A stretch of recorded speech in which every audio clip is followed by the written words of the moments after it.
All right, good morning, everybody. My name is Steve Mahoney. I am a volunteer with the Greater Hartford chapter of SCORE. I am delighted to be joined by my colleague, Sarah Blecher, today, and we are going to be talking about the best tips for Facebook ads. We know this is a very popular topic for business owners, so we're looking forward to Sarah's presentation today and hearing from you on any questions that you have throughout the session. Before we get started, I wanted to spend a couple minutes to talk about SCORE. If you aren't aware, we are a nationwide organization. We're made up of about 10,000 volunteers, including Sarah and myself.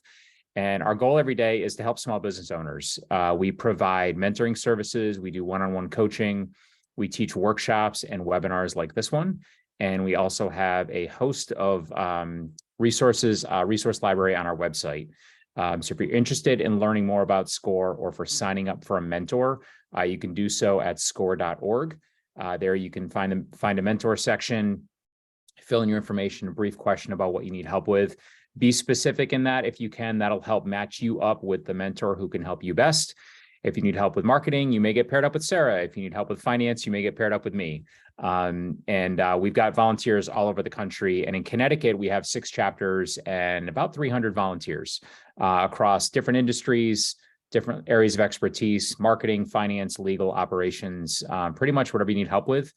We can help you out with that. So you can check that out at score.org. A few logistic things before we get started. We have silenced everybody's microphone to prevent any background noise. But if you have any questions, there's a Q&A box at the bottom of your screen. You can feel free to put a question in there and I will keep an eye on that and we will have time for questions at the end. And with that, Sarah, I will turn it over to you. Oh, wonderful. So hello, everyone. Welcome. It's Wednesday at 10. I hope you're all caffeinated appropriately. My name is Sarah Blecher. I am actually Chief Marketing Officer of a startup called My Local Chefs. At the moment, we provide medically tailored meals to doctors trying to help their patients eat better at home so they can heal faster. In addition to that, I have a business on the side where I do marketing consulting because I've been in marketing for, well, as long as my hair's been white. So decades now. I started by running a digital advertising agency in New York City for 15 years and have had a wild journey since. So marketing is my thing. Facebook is the 800-pound gorilla in the online marketing space. So I'm excited to be able to tell you guys about all of that today. And we're going to go through a lot of slides. So there's a few pause moments where everybody can take a breath. But before we get started, Steve was going to help me with getting a poll going. So I wanted to have everyone answer a few very, very quick questions. And then sort of a third of the way through the presentation, we'll see where everybody netted out. So I was hoping you guys could see all the poll. So there's 3 questions. Have you ever created your own online ad before? Do you primarily sell products or services? And I'll tell you a little bit later about why that matters. And have you decided how much you want to spend? So if everybody can spend a second and just answer that poll. I am going to get my presentation started. And while I'm talking, you can still answer the poll. So do not feel stressed out about that. So I am going to share my screen with you. And we are going to get started. You're going to see a little bit of weirdness for a second.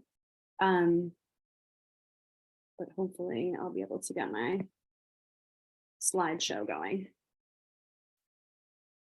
Are we looking good, Steve? We are. Okay, good. So we're going to talk today about how to create Facebook ads, a beginner's guide. So back when I started, we would do Facebook ads, but there was no beginner's guide. There was only the advanced mode, and it was really complicated and really difficult. And Facebook has made a lot of changes to make it easier so that any business owner, small business owners specifically, can create and manage their own ads. So that's what we're going to talk about today. But before we dive into the practical steps to getting an ad up there, I want to tell you a little bit about who uses Facebook and just a few stats that are relevant for people who are advertising.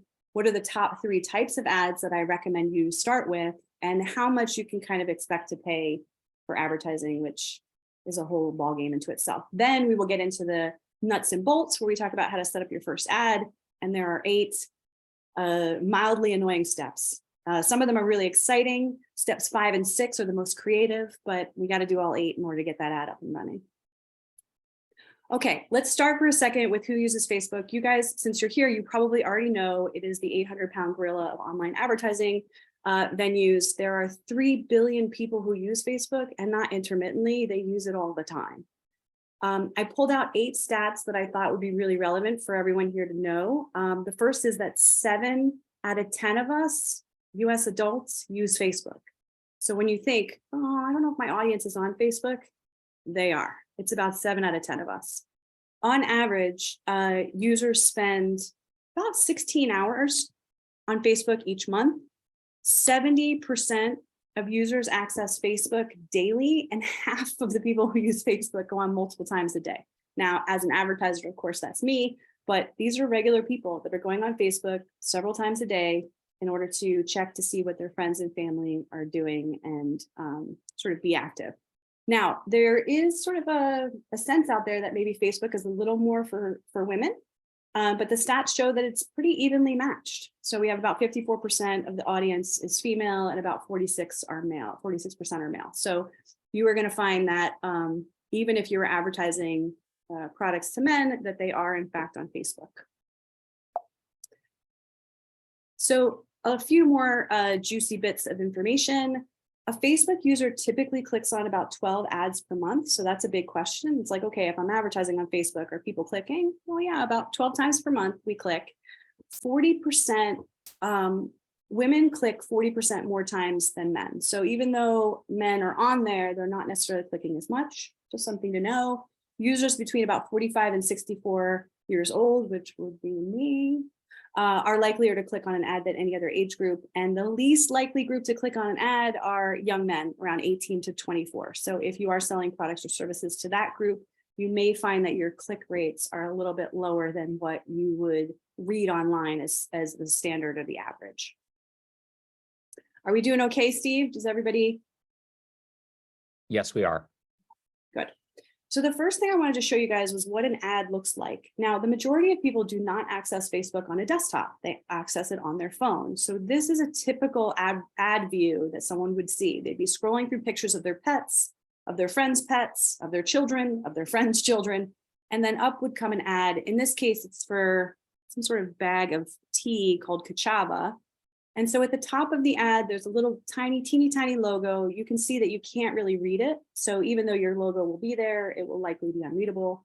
There's a little note that says it's sponsored. So this is to tell people who are reading that this is in fact an ad. There's something called a description above the graphic. Now the description can be quite long, but only about the first 110 to 120 characters show before Facebook cuts it off and throws in a little see more link. So when you're writing your ad, you have to be conscious that you have about 120 characters that someone will see at a first glance. There is the graphic that shows up in the ad, and that could be a single image, it could be a carousel of images, it could be a video or any combination of those. Below the ad, there is the URL, a headline, usually used for a special offer, so get a bag of chai or matcha for free, and then they have a call to action button. In this case, it's shop now, but it's from a preset list. So this is, in fact, what we will be creating or what you will be creating as your first ad. These are all the components that you're going to need, but I'm going to take you through the whole process in great detail. So let's first talk about the top 3 kinds of ads. The first kind of ad, which is the absolute easiest to create yourself, is an image ad.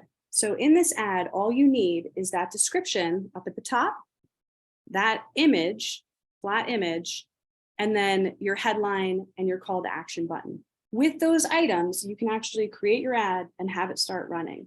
Now, I'm showing you 2 examples here because these are particularly good examples of static image ads. So even though in the copy above, the description and in the calls to action below the image, I'm saying get something for free, they reiterate that special offer in the graphic as well. This is a really important best practice. Also, this advertiser knows that most people's Facebook feeds are covered in photos. So a photo of a dog, a photo of a kid, a photo of friends going on a hike. And so when you see something with a colored background and a really well-lit product, it actually stands out from the rest of the feed. So you can see from the New Yorker that they also are following some of the best practices with a color block, a really well-lit product, and then a special offer that is reiterated not only in the description and the calls to action, but also in the graphic itself. So the second kind of ad, we know image ads are good. We know image ads work. especially if they're designed well. But the next level up is a video ad. Now we know video ads perform better. So because there's movement in the video, it catches someone's attention a little bit better than a static image. Usually videos are, as you can see, more closely tied visually to a photograph, but they're animated. They're, you can see the person applying the tattoo. You can see the person doing their exercise routine. Recommended for videos is to keep them under 50 seconds or 15 seconds by default.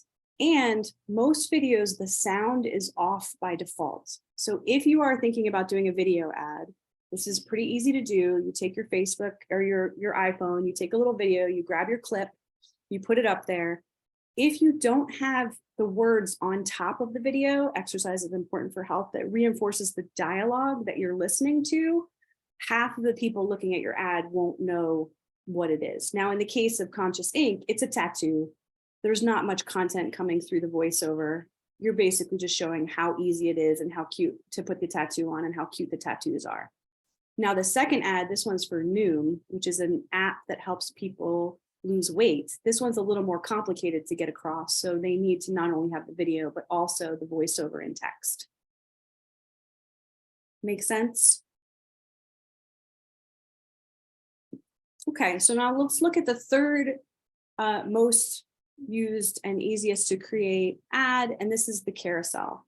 So let's say, for example, you don't have the ability to do any graphic design, you're not very creative about writing, but you have all these products that you want to sell that are really, you have photographs of them and they're really well lit. You can create a carousel ad. So basically, you go up and you add photos of all your products. In this case, the products are 3 books. And you can have a headline and a call to action for each of the books, and the user can actually scroll left to right in order to see your whole suite of products. So this ad is really great for someone who just wants something up right away and they just want to showcase, let's say you're selling women's blouses, right? You might show a series of women's blouses or dresses. Let's say you're selling men's sneakers, right? You might have a carousel of men's sneakers. So this is a really good ad style to use if you don't feel like doing graphic design or don't think that you're capable of doing that and you just want to get your products up there so people can buy them. So those are the 3 ads that I would recommend starting with, either an image ad, a video ad, or a carousel ad. There are many, many, many more ad styles. So Facebook offers an instant experience ad, a dynamic ad, a lead generation ad, a slideshow ad. They have something called an event ad or a poll ad or even an augmented reality ad. You can look into all these things. You could go on Google and say Facebook instant experience ad, how to make, and you will come up with videos that show you what it is and how it works.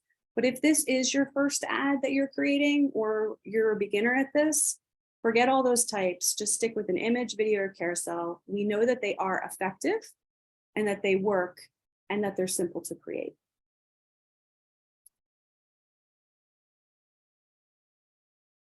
All right, so let's talk about money. One of the biggest questions that I typically get when someone's trying to do any sort of online ad campaign is, what can I expect to spend or what should I be spending? And unfortunately, the answer is it depends. There aren't any hard and fast rules when it comes to ad budgets, but I did want to give you a sense of what people are currently paying for ads. Now, there's an important concept here called cost per click or cost per million views. So it's called CPC or CPM. Google only charges you for clicks. Facebook does not do that. Facebook actually charges you for views.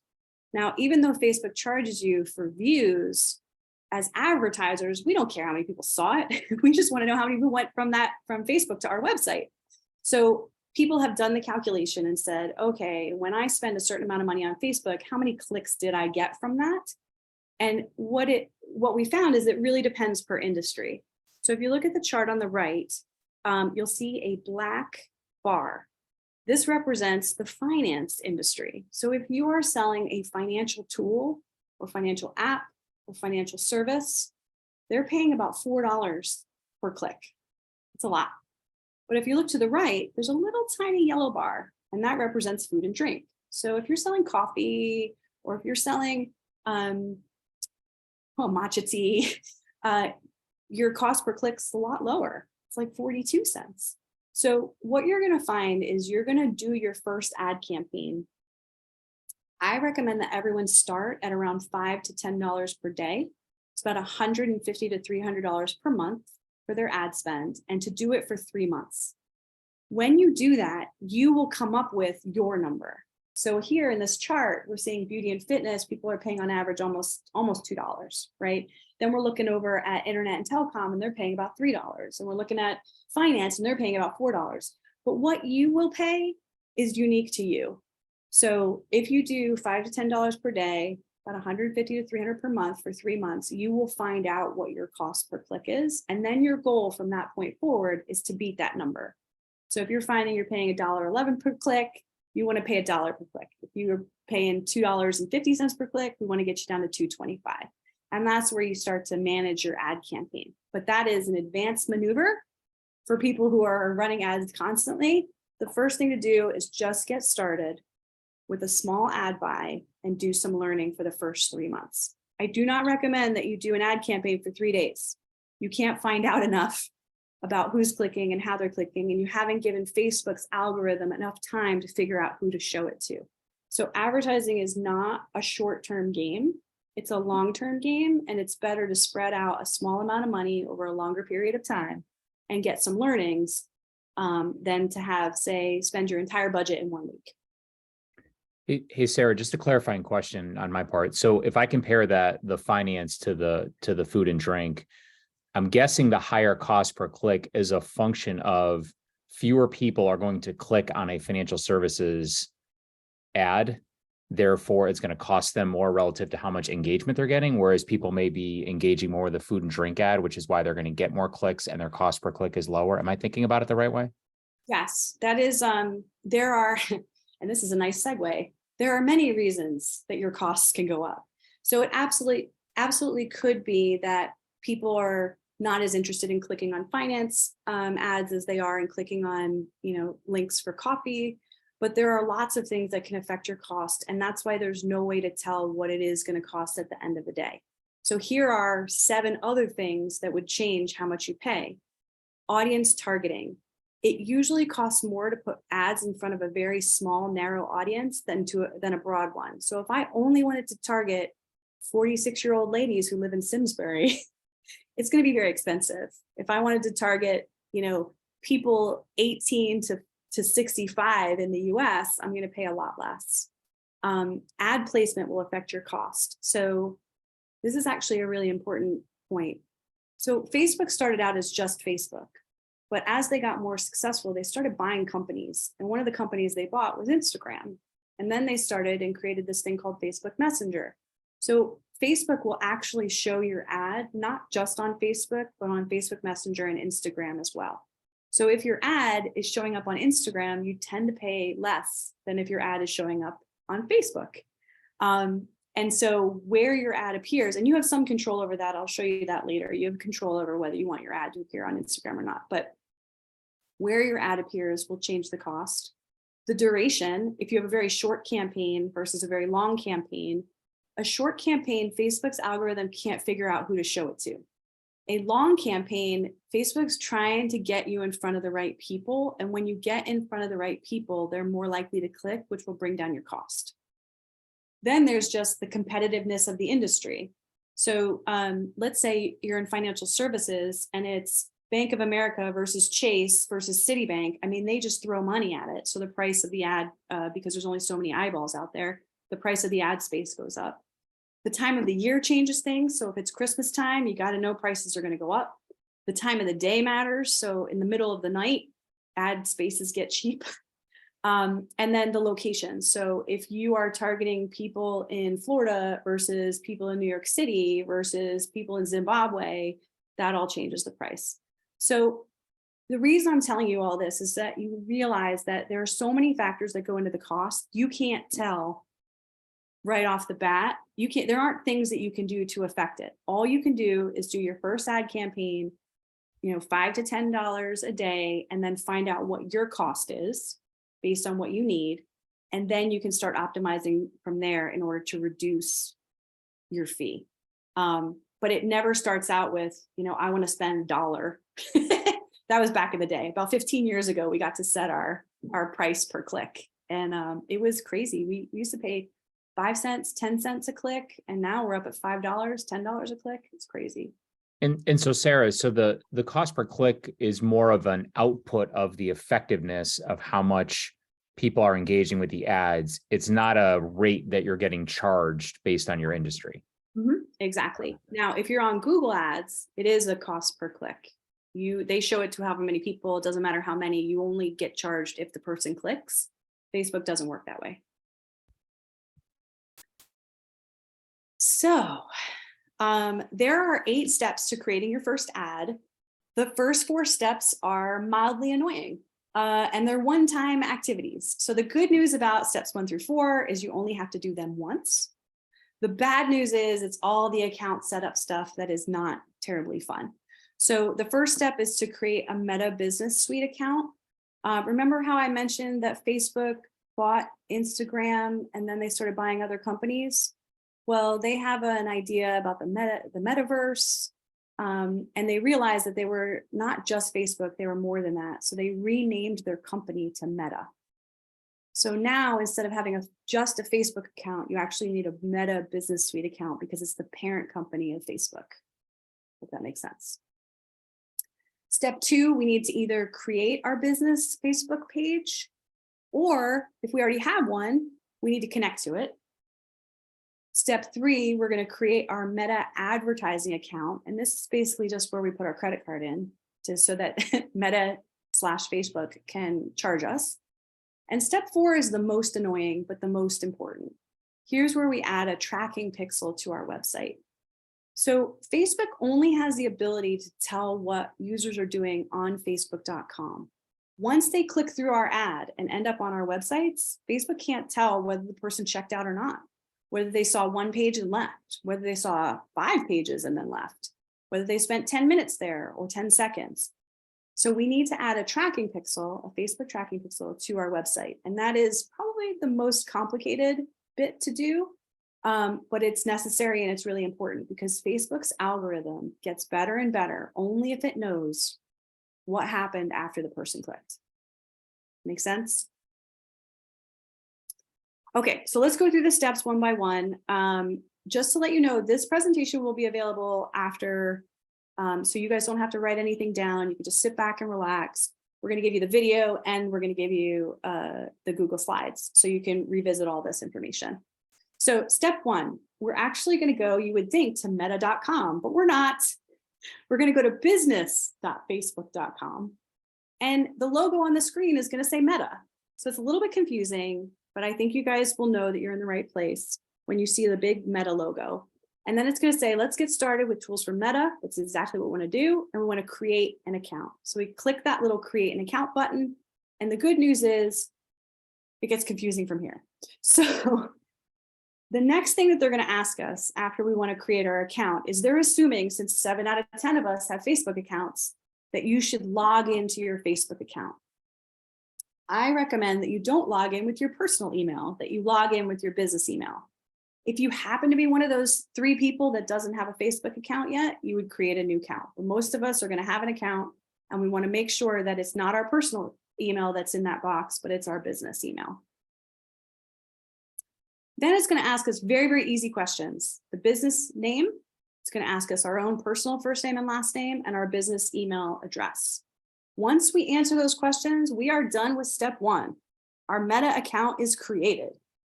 Now it's going to drop us into our Meta Business Suite account. And there's going to be no Facebook page or Instagram is connected. But on the left side, we'll know we're in the right place because there's a Meta logo. It says Meta Business Suite. And I named my fake company ABC Marketing Company. Beneath that, we have a whole bunch of menu items, home, notifications, inbox, blah, blah, blah. But before we touch any of that, we need to set up a few things. So we're going to click on settings, which is the little icon on the bottom. There's also a button in the middle of the page that says go to settings. You can click that too, but I wanted to make sure you knew where the settings was on the screen, because this is an important part of the process. So we're going to click on settings. And does Meta make it easy? No, we're now in the settings and we have to click settings again. This is a tricky bit, but I think you guys can get through it. So we click settings and we click settings a second time. Another gear icon, another click, and then we're going to end up where we need to be. So now we were in our Meta business settings. We know we're in the right place because in the upper left corner, it tells us. And we're going to do step 2 of our setup process, which is to create our Facebook page or connect our Facebook page.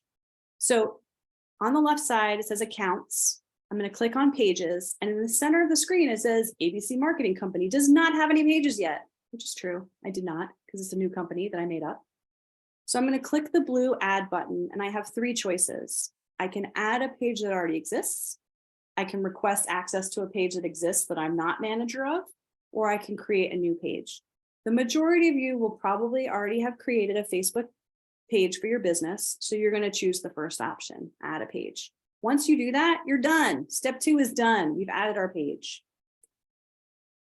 Now we're on to step 3.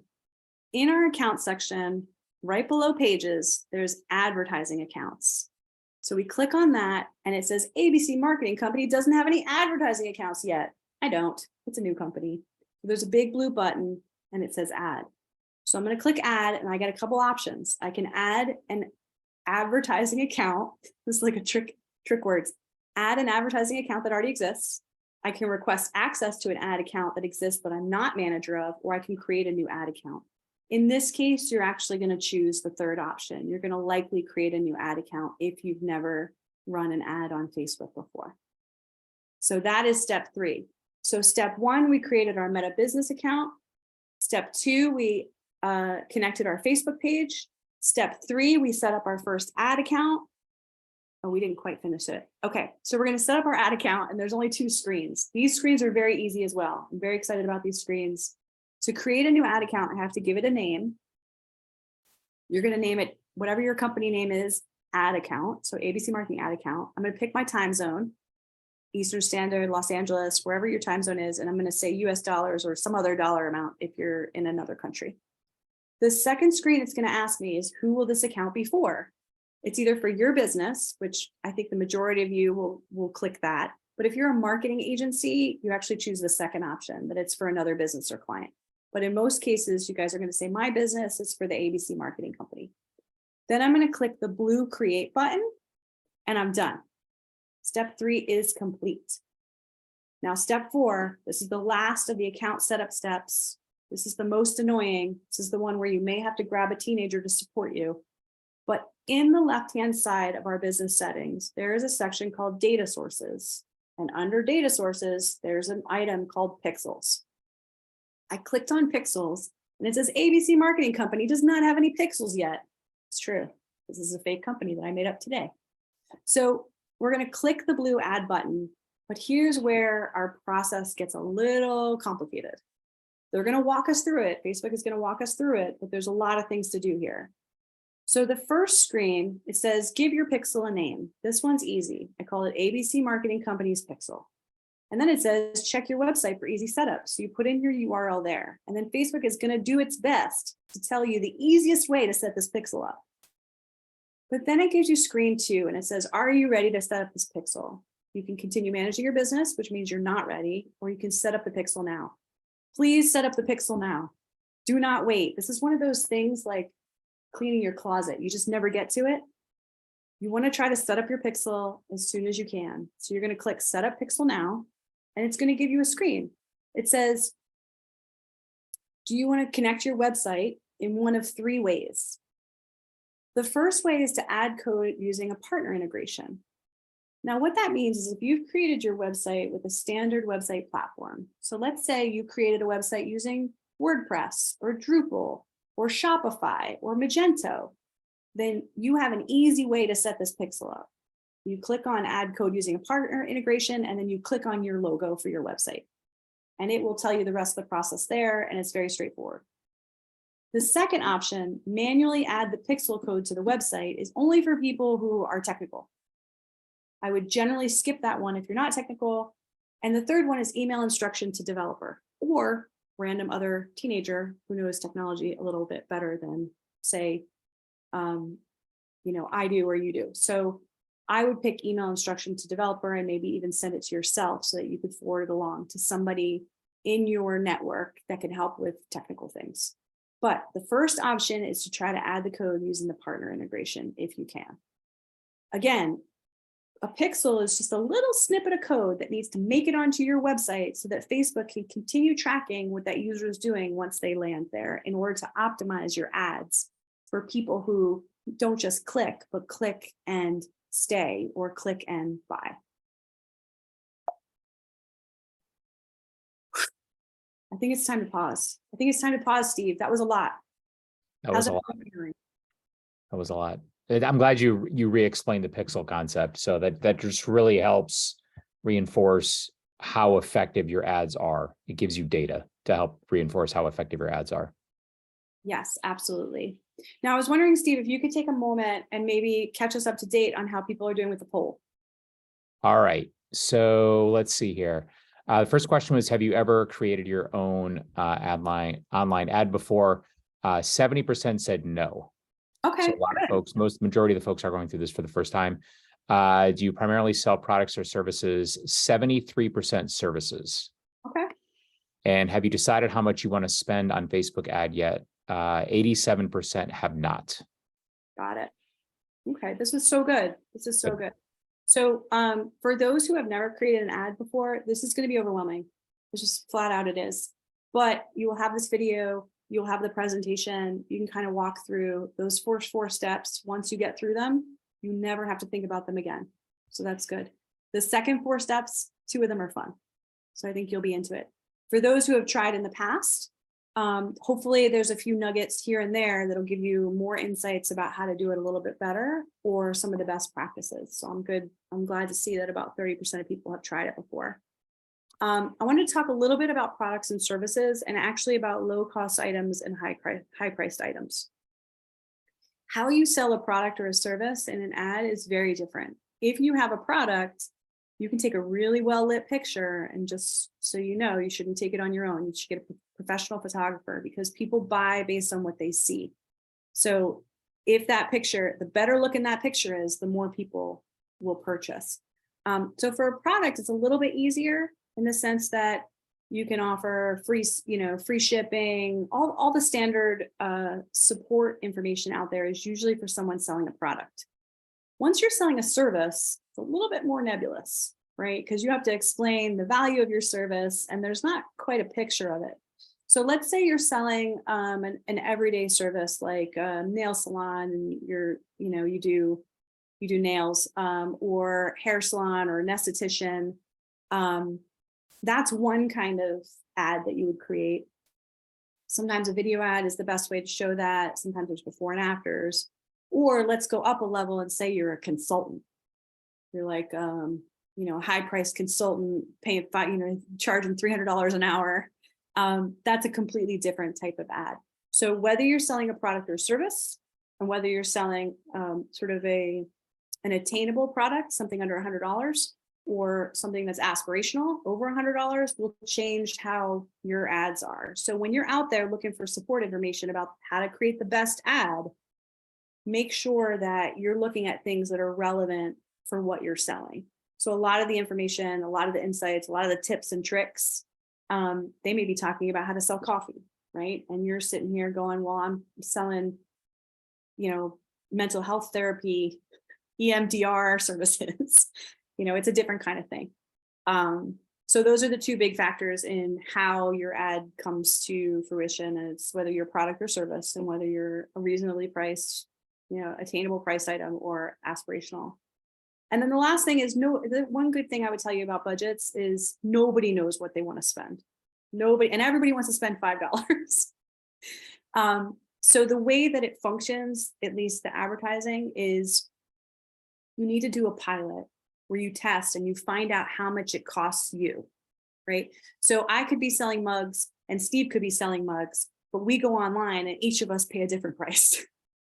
And that's because Steve was targeting people in Hartford and I was targeting people in the US, right? Because Steve was selling a mug because it had a cat on it with a Christmas hat during Christmas time, and I was selling a mug for Mother's Day. So you just have to go out to the marketplace, see what the price is that you're paying, and then your job is to beat that price, to either pay that same amount of money and get more clicks, to pay that same amount of money and get more conversions, or to pay a lower amount of money for the clicks that you're able to attain. Sorry, that answer isn't better. Hey, Sarah, we got a couple questions about the topics you just covered. Do you want to hit those now while they're fresh in our head?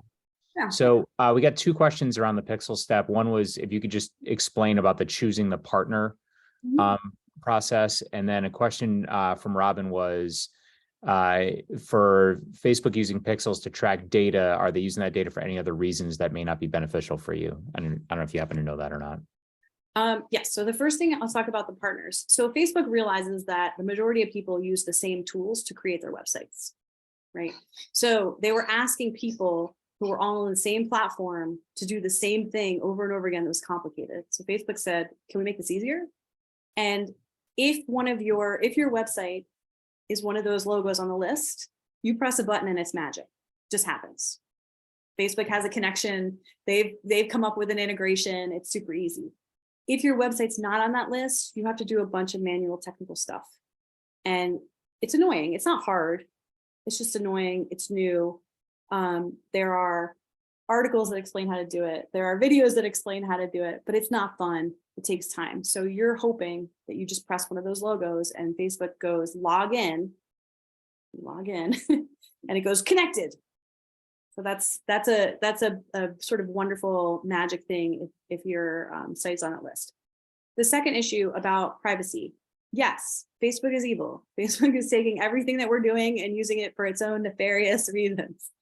The pixel is very interesting. This is probably a deeper concept, but people are very concerned about privacy, and they've gone to the government and they said, government, Facebook is being evil. We want them to stop it.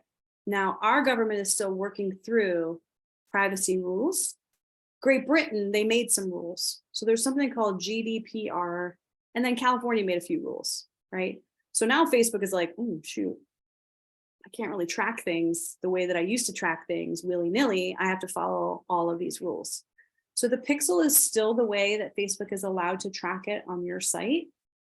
But we're not allowed to track anymore. It used to be that everybody on every site was tracking everybody. And now it's just us, just Facebook and you, and that's the only tracking that's available. Sometime in the future, that's going to get shut down. But right now, we're still using the pixel. Right now, the pixel is a way to track. And if you choose not to use the pixel, the only downside for you of not using the pixel is that you will spend more money on your ads. That's it. So in order to save money on your ads, because Facebook is going to show it to people who check out, they're going to analyze those people who check out and go, oh, they're all 46-year-old ladies from Simsbury. I'm going to show it to more 46-year-old ladies to Simsbury. If you don't have the pixel, they don't know that. So you're just going to pay a higher price. So if privacy is a big issue for you, don't set up the pixel, but you know that you're spending a few more dollars out of pocket for your advertising. That's helpful. That's helpful. One other question on the topic that we just covered, and we've got a bunch of other questions we can get to at some point, but this one was if you've already have a Facebook Business Manager account and an ad account, not a Meta one, do you still go to Meta and set up a Business Suite account and a Meta ad account? No, you're good. You're good. So if you've gone to business.facebook.com and you have that account, you have it. It's good. What I would do is go through the steps that I explained and just check. So if you click on Facebook, if you click on page, it won't say you have no pages. It'll say you have a page and it's connected. If you click on ad account, it'll say you have an ad account, you're connected. And if you click on pixel, it'll say you have a pixel, it's connected. So I wouldn't create new ones. I would just go to business.facebook.com and make sure all those things are set properly. All right. All right, are you guys ready to do something fun? Are you ready for some creative? Because that was rough. That was a lot of rough. Okay, so I'm going to share the screen and I'm going to get us back to having our feet up. No, we're going to keep going. So our last 4 steps, 2 of them are really, really fun. Step 5 is writing our ad. Step 6 is designing our ad. 7 is setting that stinking ad up in Facebook, and the 8 is launching it. So let's start with step 5. This one I'm really excited to tell you about. So writing a good ad takes time and it takes energy, and you have to be a creative person. Now, when you're running a business, sometimes it's hard to stop and be creative. And if you don't write all the time, it's really hard to come up with headlines and fun ways to talk about your coffee so that you have new ways to talk about it. So there's this thing that came about. You guys have probably heard about it. It's called artificial intelligence.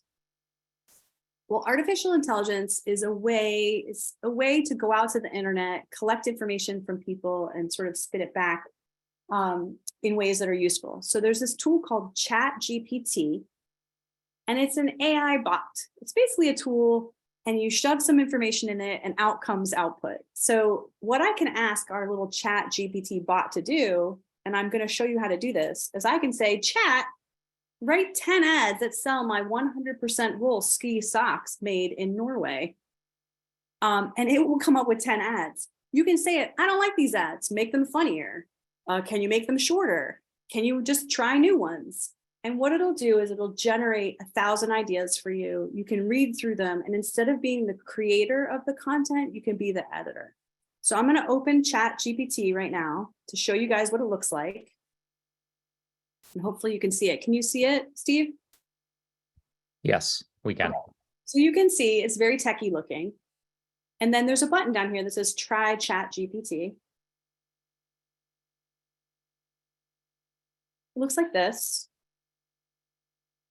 And it says ChatGPT, here's some examples, capabilities, limitations. But I actually asked it about wool socks. And this is what it came up for me. I said, write 10 ads that sell my 100% wool ski socks made in Norway. And it said, stay warm on the slopes. Don't let the cold weather slow you down. Upgrade your ski gear with our premium quality wool socks. Looking for the ultimate comfort? Get ready for your next ski adventure. On and on and on. So this is one of the really great things about artificial intelligence is it can, with a very small request, generate a lot of copy that's pretty interesting that you can go and say, oh, I like this one that says upgrade your ski experience with premium quality Norwegian made ski socks with their unbeatable warmth and durability. You'll wonder why you ever skied without them. I mean, how great is that line? I would never have come up with that. So it's a really fast and easy way for you to get copy for that description box and or your headline in your ad. Now, I do have to warn you, ChatGPT and all these AI bots, they get their information from the internet. And I don't know if you guys have been on the internet lately, but some of it is pretty bad. So when you ask ChatGPT to do things for you, occasionally something will come up which is just wrong. Ignore it. It's just ChatGPT gathering information from some corner of the internet that wasn't very kind. But most of the time, if you're asking ChatGPT to create an ad for you, it will do a really, really good job.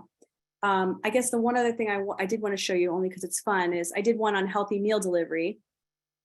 I said, write 20 headlines selling healthy prepared meals delivered fresh to your home. And it gave me 20 of them. And then I said, do it again, only make them shorter. And this little bot did it for me. And I said, try again, even shorter. So you can tell ChatGPT to create your ad, and then you can customize it and say, make it funnier, make it longer, make it more hilarious. The only other thing I would say about ChatGPT is it only does what you give it. So if you don't give it enough detail, which is why I said 100% wool ski socks made in Norway, if you don't give it enough detail, it won't come back with things that make sense. So the more detail you can give it, the better. And Sarah, I think the point you made at the start of this was this kind of gets through that writer's block, right? This gives you the brainstorm of ideas that you can react to, edit, and tailor to the needs for your business. Exactly. And then the other thing is we don't typically want to just have an ad that says what we sell. We need to add a special offer. Most people do not change their habits. They don't like to do things that are different. And in order to get them to do something they haven't done before, you have to offer them something. The number one offer is free shipping. People do not want to pay for shipping, and that is the number one thing you can give them for free, and that they will, that will motivate them to move. There's also a ton of special offers like free samples, buy one, get one free, flash sales, a lifestyle discount, like, save if you're a teacher. Charitable donation, buy now, we'll make a $5 donation to this charity. If you are selling not a product, but a service or some sort of consulting, you typically don't do any of those. You'll do something like a free information. So you'll get a free download or free tips and insights, like 5 things you should do you should know before hiring a lawyer, 10 things you should know when choosing a software package. So it's more of an information download than more of a product special offer, but you still want to offer something. There should be some offer. If you don't have an offer, that's fine. Your ad will just not perform as well. So let's go on to the next thing, designing your ad. Okay, I don't know how many of you run a business and are amazing designers, but I haven't run across that many. That seems to be a unicorn. But we have tools now that help us design ads. So there is a service called FreePic. They have photography, stock photography. It's the cheapest option that still has quality photos. They also have quality videos. So let's say you're selling spaghetti. You don't need to take pictures of your spaghetti. There are pictures that are gorgeous spaghetti pictures that already exist. So you don't want to hire a photographer, set up your meals, get those photos back. It'll cost you $1,000, right? You could go to FreePic, you can get a subscription for a month, $10, and you can download as many spaghetti photos as you want. Let's say you're doing skincare, an esthetician. There are tons of skincare inspired images. So if you're selling kites, they have kites up there. They have everything you could possibly want. Now, FreePic is the lowest cost option, but those images are okay, right? And they also have videos. So you could download a video, like let's say you're selling Thanksgiving dinner. They have a video of people eating Thanksgiving dinner. So you can even get a video ad out of it. But they're not the most dramatic, stop you in your tracks kind of images. Those images you would get on iStock. So iStock also has stock images. They're pre-created. They are higher quality. They're more arresting and visually, but you're going to pay $10, $20 per image, right? So on FreePic, you sign up for a month, $10, and you can download 100 images.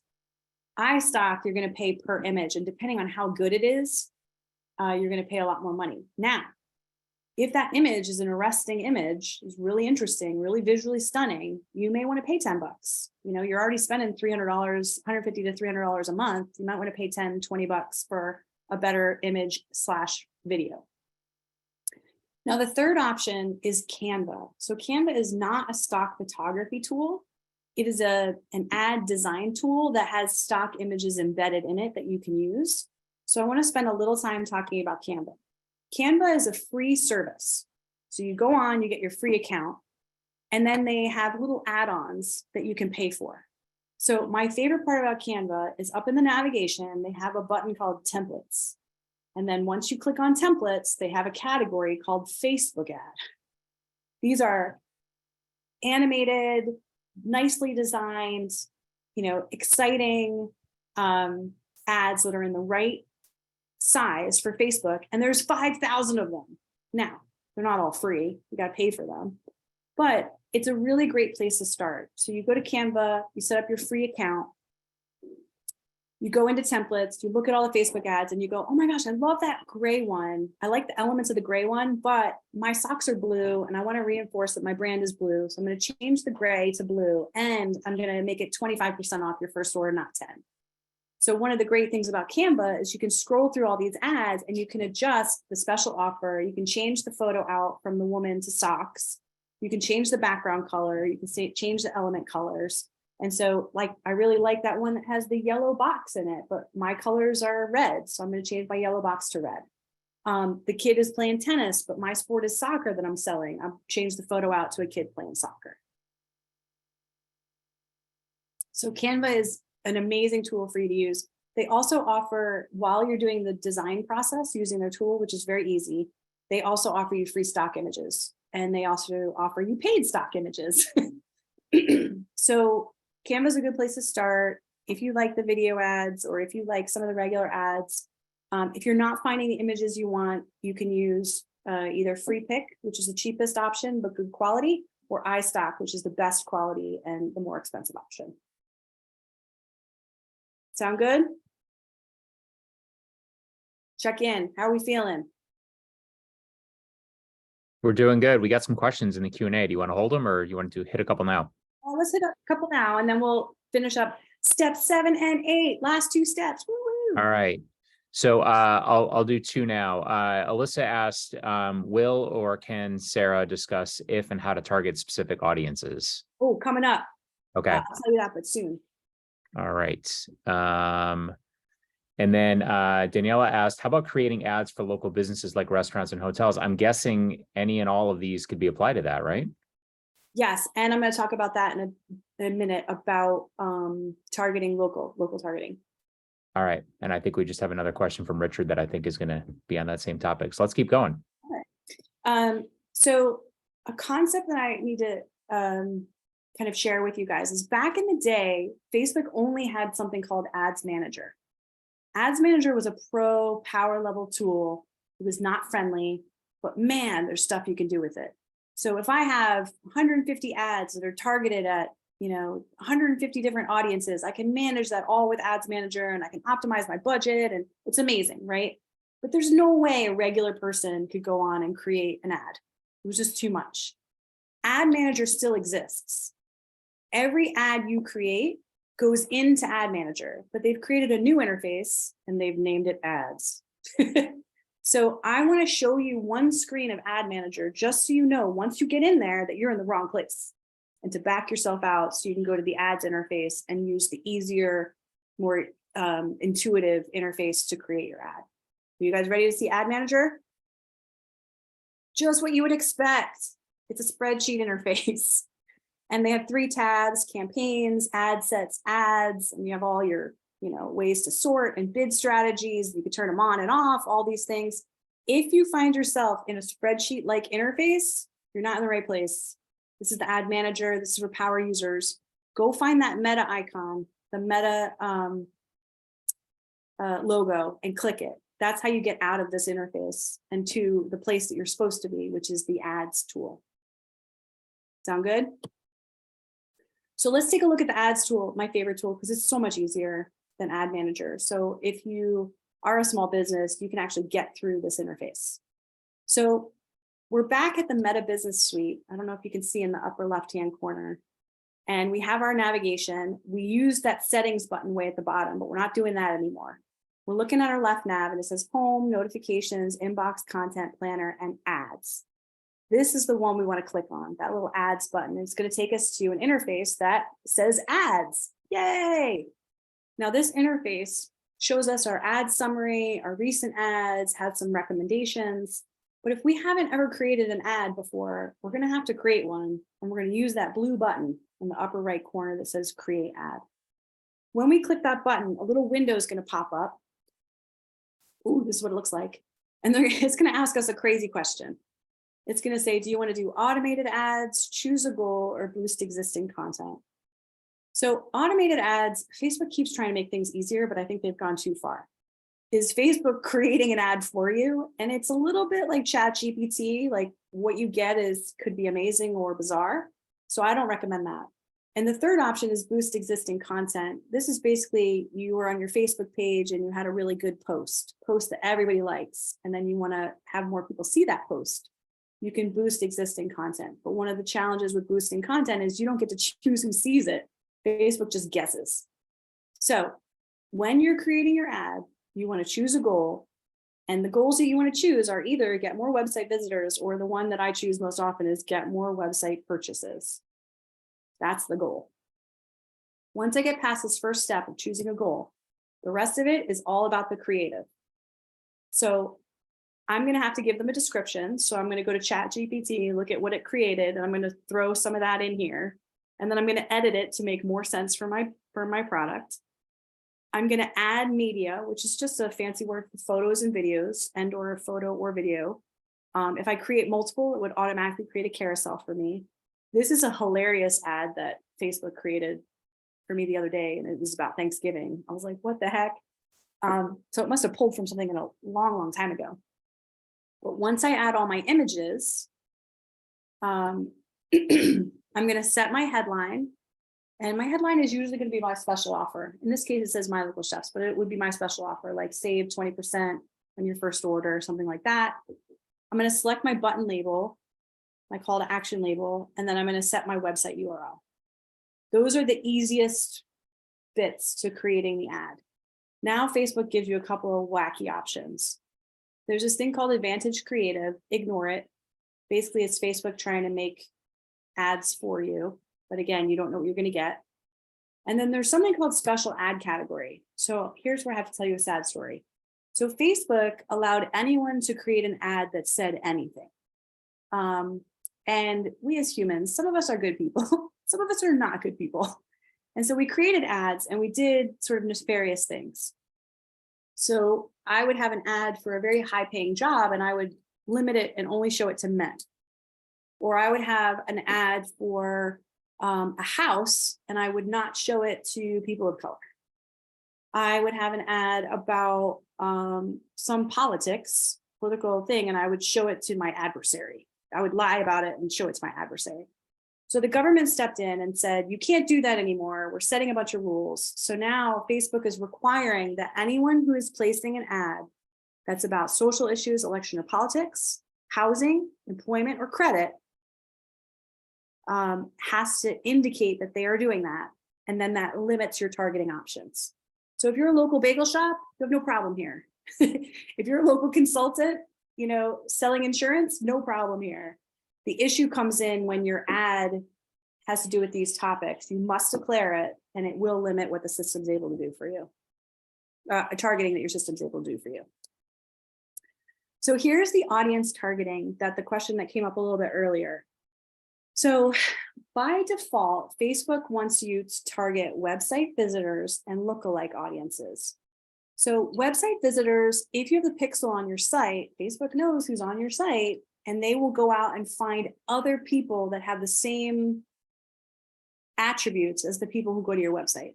So if you were selling little girl dresses, and it's mostly grandmothers that are going to buy a sweet little dress for their granddaughter, then Facebook will know that and will go to find other grandmothers out there that might want dresses.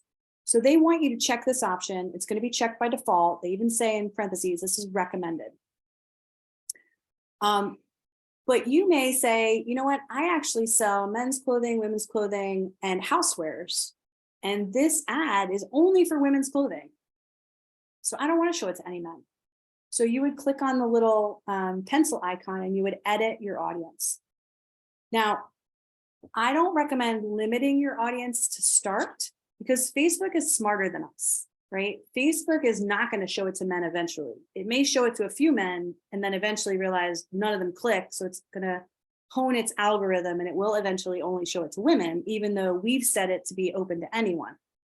So, but if you are saying, okay, I'm selling women's blouses and I only want women to see it. So I would click on it and I would say, I only want women, and say my blouses are more mature in their styling. So I would say women 45 plus.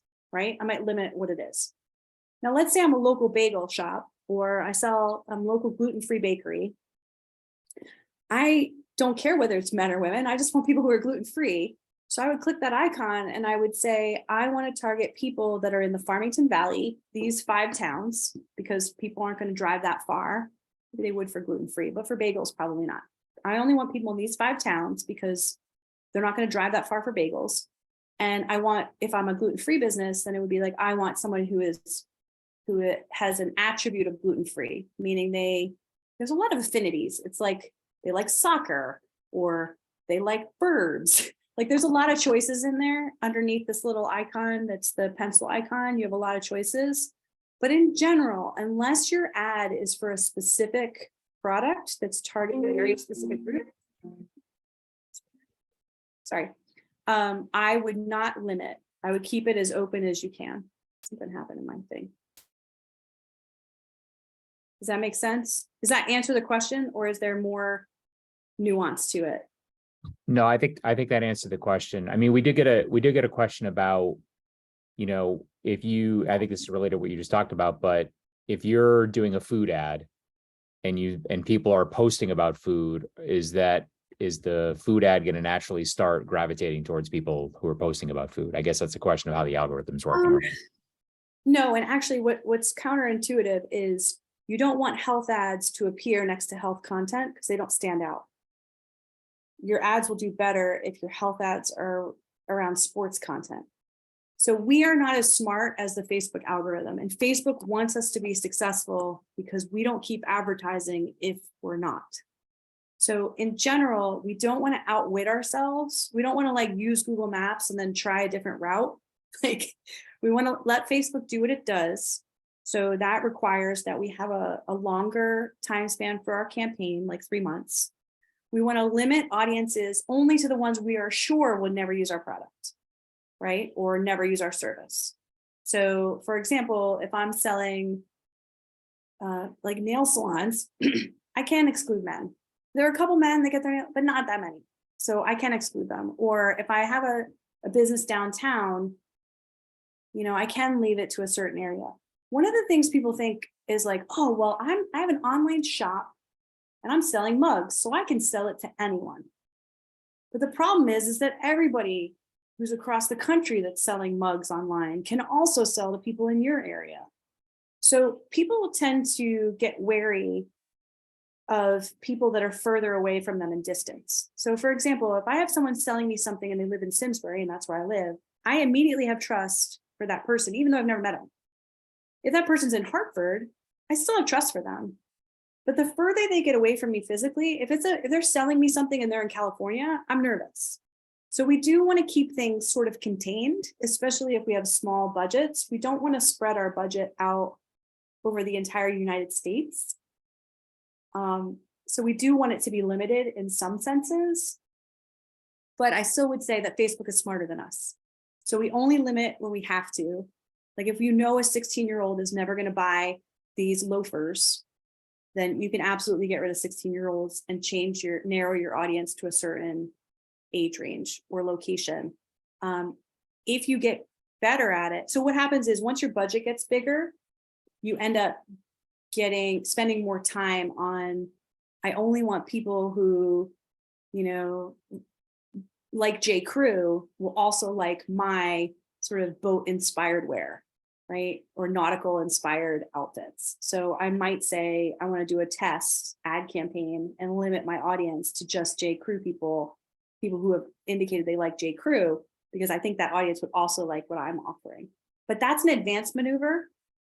For your first ad or your second ad or your beginner ads, I would just focus on age, gender, location, and then maybe affinity if, say, they're gluten-free or there's some defining characteristic, like they like soccer and you're selling soccer nets, you know, whatever that thing is.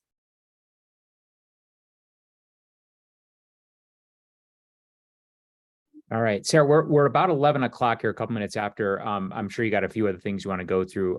We're going to get to folks, if they have to jump to another meeting, we'll get the recording and the slides out to you. But if we want to keep going, and then I think there's one or two other really key questions we may try to hit before we wrap. Yeah, and the last part is very, very easy. So they're going to ask you to schedule it. What's your start date? You can have it run continuously, or you can set an end date. Again, they're going to ask you, Facebook's going to ask you to set your daily budget. It's going to ask you placements. Do you want it on Facebook, Facebook Messenger, and Instagram, or some subset of those? It's going to show you your pixel, and it's going to show you if you have an issue with your pixel. So if you have an issue with your pixel, click that blue button and solve your pixel issue if you can. If you can't, find yourself a teenager. They can definitely figure it out. And then the very last thing is they want your credit card information. They want you to pay, and they will charge you, and they don't give money back.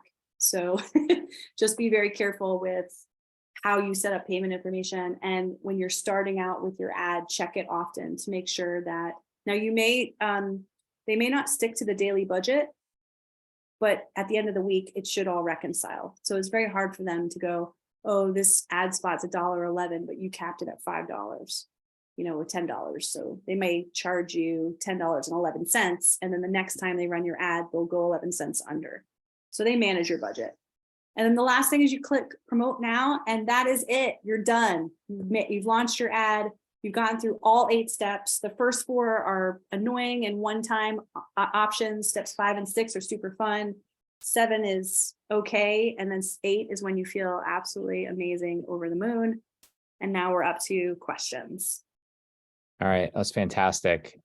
Sarah, a couple questions that I think might be relevant that we haven't really covered yet, but We talked about the whole budgeting thing and how there's no perfect answer for every business, but I guess, do you have any thoughts about a business that might be selling an inexpensive product, for example, less than $15? That is actually a challenge because people are going to expect free shipping. Amazon has taken over the world only because of free shipping. That is what they solved. They solved shipping. So what I've seen work well is an increase in the price and then offering free shipping. It's all about the shipping. I guess on the lower, or you do bundles. I've seen people do bundles where, you know, you get 3 bars of soap and then you take off $5 because you're shipping more than one item. But the average online order is over $50. So Right. people who order online, they're not buying cheap stuff. Like they are spending money. Right. So if you add in the shipping cost, then it starts to become cost prohibitive when you start factoring in the advertising costs as well. Well, what happens is someone will add it to their cart. They'll get hit with $7 in shipping and then they'll abandon. Right. So with the ad costs, if you end up getting, here's some random numbers. So if somebody's familiar with your brand and they're feeling very comfortable, you can get about a 20% conversion rate. That is not typical. Most people get 2%. So you have to send 100 people to your site for 2 of them to check out. So advertising is a money game. It is figuring out how to sell items and run your ad campaign and still make money at the end of the day. And the 2 places you will get hit are what that cost per click ends up being and that shipping costs. So a lot of times you'll see on Amazon, the product is cheaper elsewhere, but Amazon will charge you $20 for it, $19.95, because they've already factored in both the cost to advertise it and the cost to ship it. But people are so happy with free shipping, Right. that they paid the higher price. Right. Or they'll buy an extra item and say, well, if I buy one more item, I can get the free shipping. So why not do it? So. Oh yeah, and people for free shipping, just, you know, they'll, if the average order price is like $25, then they'll do free shipping after $30. Right. They'll make you buy one more item that never equals. We're nefarious sometimes. Yeah. Question from Hugh here, which I think is a good one. What are the relative pluses and minuses between Facebook ads and Google ads? Do you have an opinion on one versus the other? Yes. So Google ads are text ads. I like Google ads sometimes for local search. So let's say you're selling, I don't know, IRAs, you're a financial services person. You want to be at the top of that local search. So if I'm a financial service, if I sell, you know, retirement plans in Simsbury, like I want to be at the top of that search. If I'm a realtor, I want to be at the top of that local search. I will never rank, even if I want to pay $1 million for a big term like financial services, but I'll rank for financial services in Simsbury. So Google does have some benefits in that you only pay for clicks, but just because you get someone to your website doesn't mean that they're ready to buy. This is actually a really important concept. So there's something called the marketing funnel, and it has, you got to get a lot of people on the top in order to get a couple people at the bottom buying. And so you can do head to head where you spend the same amount of money on Google and you spend the same amount of money on Facebook and see which one does better for you. But if you're selling something visual, I would say it's absolutely Facebook is going to win, because someone's getting to see not just the text, they're getting to see a visual representation of, you know, again, if you do hair, the before and after of the hair. If you're on Google and you're selling hairstyling, you know, it all depends. It goes to another couple of questions we got, which is we've talked a lot about products and bundling and things like that, but we got a couple of questions around like intangible services, experiences, events, performances. Any thoughts on best practices for those? Yeah, they're harder to advertise, right? So I would say with services, you're probably looking at a video ad, you know, where someone's getting they're getting their facial, right? And then you see the before and the after. And then there's some like, not like Groupon. I never recommend doing Groupon because it's usually, it'll send people to you, but they never come back. but some sort of special offer. And it might be that it's, 2 for 1, bring your friend in, 2 facials, Mother's Day special, you get a facial plus. The other thing you'll do with higher price items is you won't discount them, you'll give a free gift. So if I have a luxury service, like I have a massage, I may not discount my massage, but what I will do is I'll give you, the special lotion, the oil, the packet of, the little heart shape necklace or whatever it is that comes with the package. And I'll give it a name. So I would say that's not, consulting services is harder because you have to convince somebody that you're really an expert in what you do and that they need what you're offering. So that there's a trust barrier, right? An inherent trust barrier, probably. And usually if you're a consultant, you're selling education. Whoever educates the client wins the client. So if you say to them, do you find yourself in this situation? Do you wish you could have these things? I'm here to help. I have this much experience. Let's get you started. So when you're talking about selling services, it's a storyline of, I understand your issue. Do you wish you could get to this end result? And I'm here, here's qualifications that prove that I can do it for you. That's a good story to tell, but you have to do it in a video. You have to do it in a series of slides. It's a different thing. And then usually I would have a download, free download. The 7 things I wish I knew before I did X. Right. 14. Or even the free consultation or the referral from other clients, that kind of thing, right? Exactly. So I might even do like client quotes in a gallery, saying I'm the absolute best therapist and, I got over my anxiety, depression, whatever it is. And so. We got a couple questions on boosting. You mentioned this earlier. Deb had asked early on, just they post events on their Facebook page and they occasionally boost it. Is that considered an ad? We had another question about kind of, unruly comments that happen in certain Facebook posts. Any way to help kind of manage those? Because those two things kind of go together there. Yeah, definitely boosting an event is a good idea. So back in the day, if someone liked your page, they would see everything you posted. It was amazing. It was a magical time. But over time, us marketers, we started putting garbage on our pages just to stay in front of you, right? So then Facebook was like, oh, we're overwhelming people on their feeds with garbage. So they turned down the volume. Now only about 20%, maybe even less, of what you post on your Facebook page is shown to people who like you already. So if you think posting on your page is getting to new audiences, it's not. It's not even reaching audiences that like you. So then Facebook got tricky and was like, but you can pay to boost it. And what that does is say you're paying to get your post in front of everyone who already said they liked you and a few extras, right? And that's nebulous extras. We don't know who exactly they are, but we're assuming Facebook is doing what they're supposed to do. So boosting a post is critical in certain cases because even though you're posting it on your Facebook page, the people who attended the last event won't see the new event. So if you're looking for attendance from an audience that already likes you, you have to pay to boost. If you're looking to reach new audiences, you may get a few with the boosted post, especially since it's an event. It is considered an ad, but it's a sneaky way to advertise. So it wouldn't necessarily show up. I don't think it shows up in Ad Manager. I think it does show up on your interface as to how many posts you boosted. Okay. It's a different tool.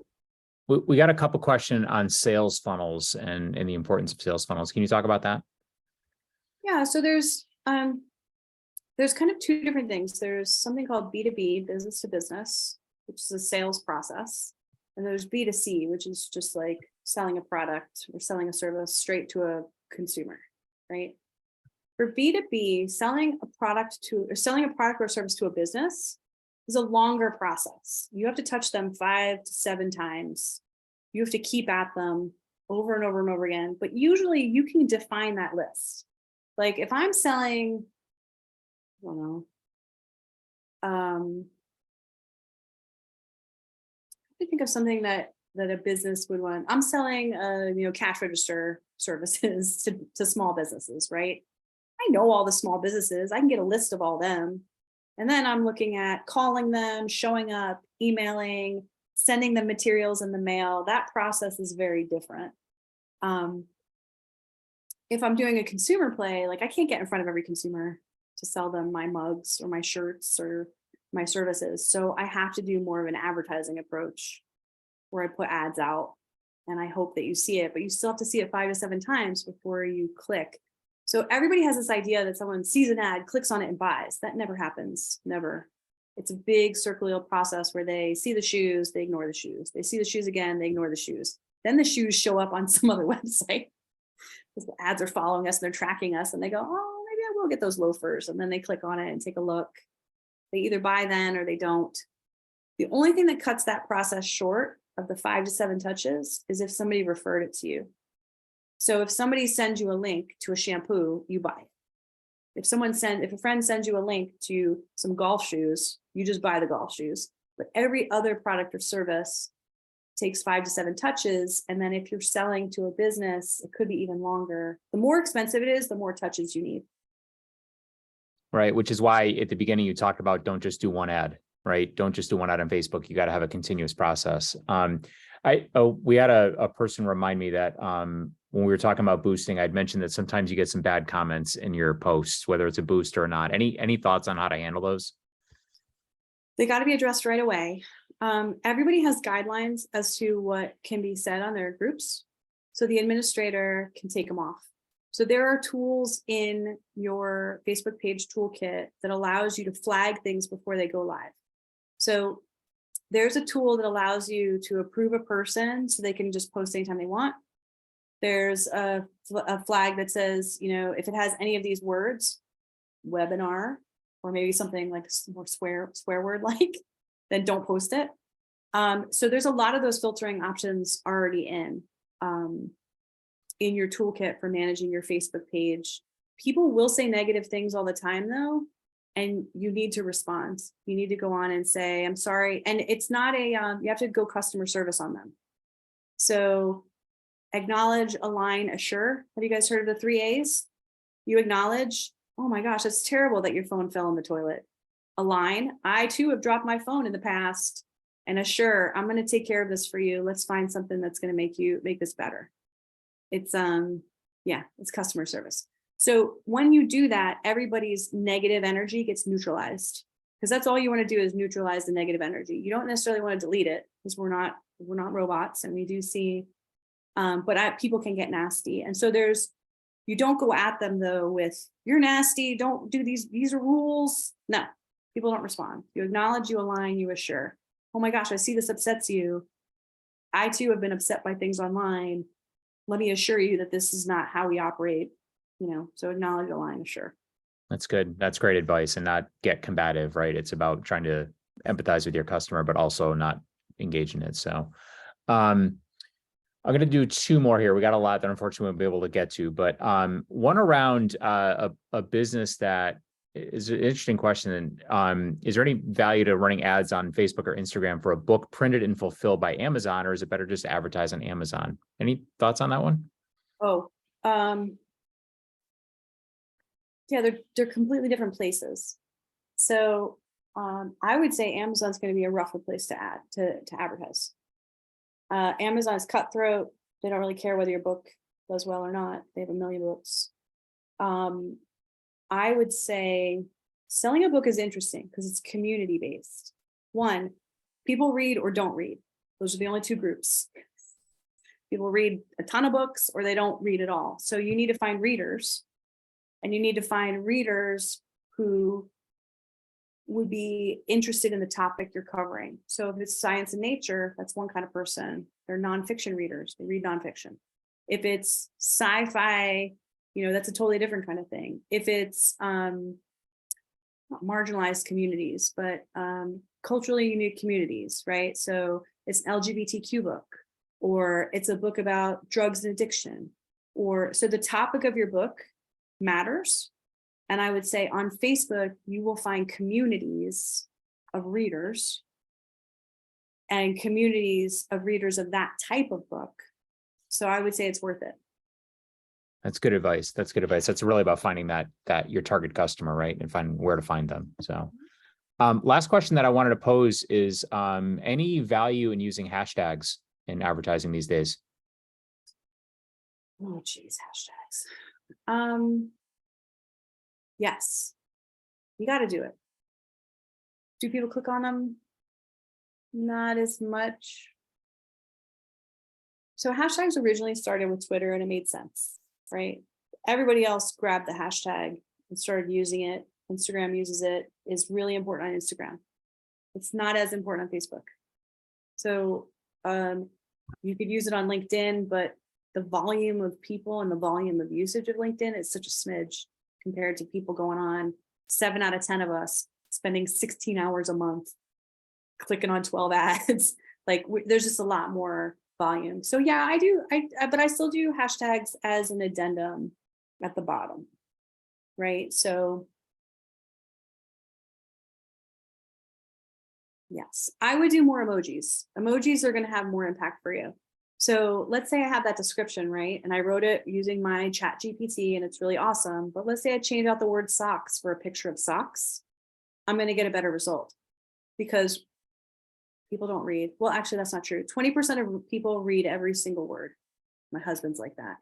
He's very detail oriented. I think it's anxiety producing, but 80% of us just scan it. And if we find a word we like, we'll read that paragraph.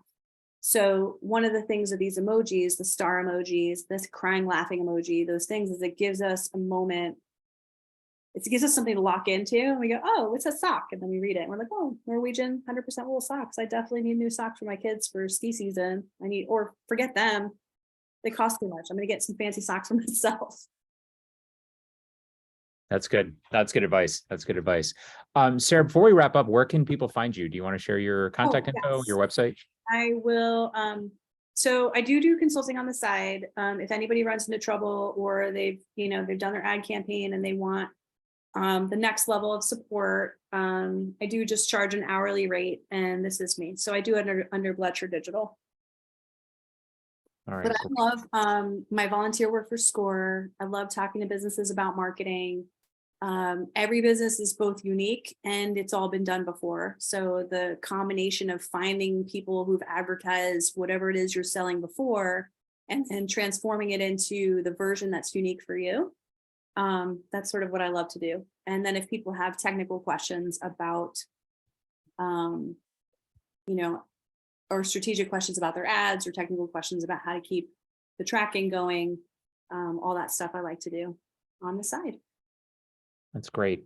All right. Well, Sarah, thanks again for a wonderful presentation today. Very informative. I'd like to thank everybody for joining us today and for all of your great questions and feedback. Sarah, I didn't read off. We got a number of comments about how valuable this presentation was. I didn't want to take up time reading all those to you, but just know that they were out there. So I want to thank you for that. And for everybody who's out there, if you're interested in learning more about SCORE or signing up for a mentor, you can do that at score.org. You can find how to sign up for a mentor. You can see other workshops and webinars that we offer, and you can check out our resource library, which has templates and articles and all sorts of useful tools in running your business. But the mentoring services are what we do best. The other thing I wanted to tell you about is our YouTube page. SCORE Greater Hartford has a YouTube page. Just search SCORE Greater Hartford. You will find a number of videos that are out there of webinars just like this. Sarah actually did one for us, one of our first ones on marketing tips. So we have a whole host of videos out there that you can check out, playlists, different areas to help you run your business. And if you like what you see there, you can subscribe to be notified of additional webinar videos as we put them up. So with that, we're going to wrap up for the day. I want to thank everybody for joining. I want to once again thank you to Sarah, and enjoy the rest of your day. Take care, everybody.